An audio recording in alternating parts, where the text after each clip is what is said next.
We're going to go a little bit deeper into how this oscilloscope works now. So we said the oscilloscope is very much like a DMM in that it measures voltages. Now in the DMM we have probes that look like this. We have a red probe and a black probe. On the oscilloscope we have a probe that looks a lot different. So this is the probe that we use for the oscilloscope. This black alligator clip corresponds to the black probe on the that you would use on the DMM. The rest of the probe corresponds to what you would use the red probe for on the DMM. Now this probe has a retractable tip. So let's see if we can zoom in on that. Okay, the probe has this retractable tip with a hook on it, and that hook is for hooking to component leads or pieces of wire like this, so that you can plug your wire, the end of your wire, into your breadboard and make a connection to your circuit. And you can do the same thing with the alligator clip. Clip it to a wire that you can plug into your breadboard.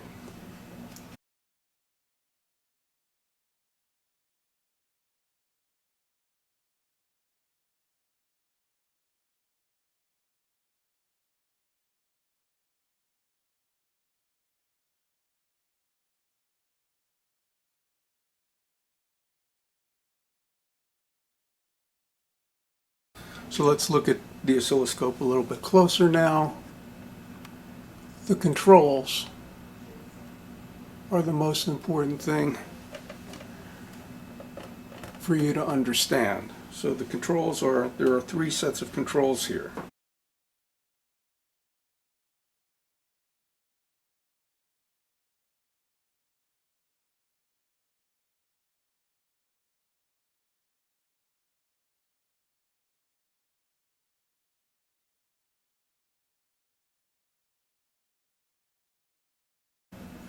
There's this set of 2, and these control the input channels. And the oscilloscope probes connect to these 2 connectors down here.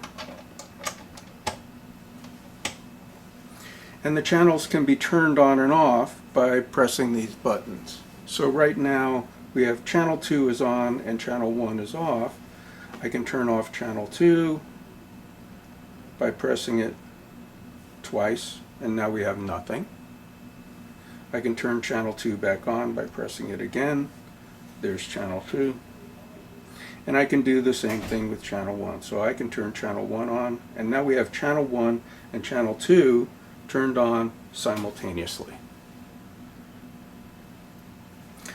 They will always have the same time base. So right now the time base is set to 50 milliseconds per division, so that means there's 500 milliseconds from the left hand side of the screen to the right hand side of the screen.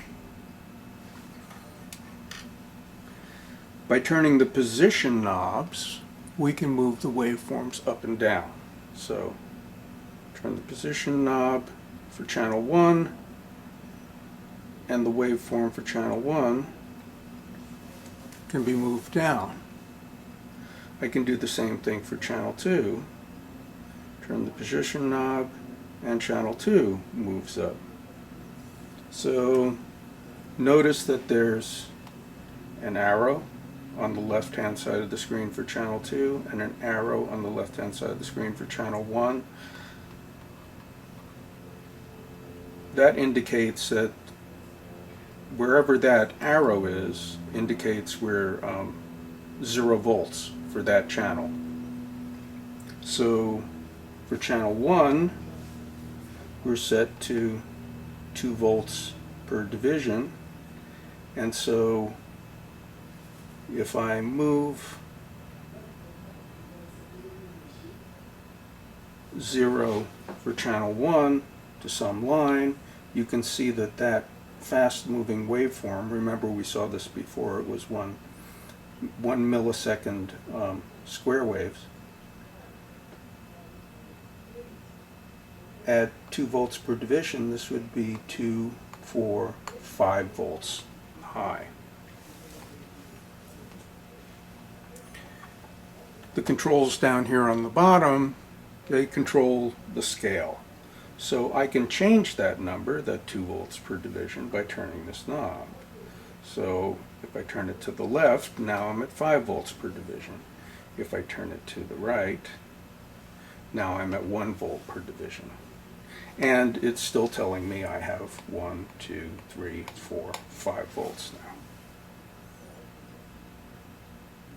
And I can make similar changes to channel 2. I can make the waveform smaller by increasing the volts per division.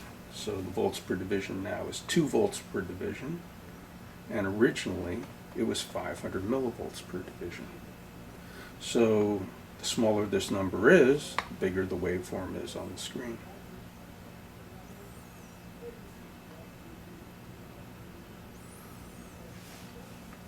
I can also change the time base.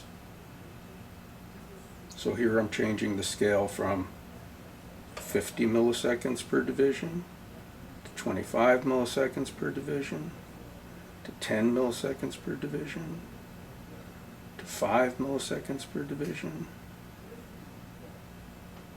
to 2.5 milliseconds per division to 1 millisecond per division. Now, the waveforms aren't live at the moment, and so that's the reason why we get a weird looking waveform here. So let's get some live waveforms.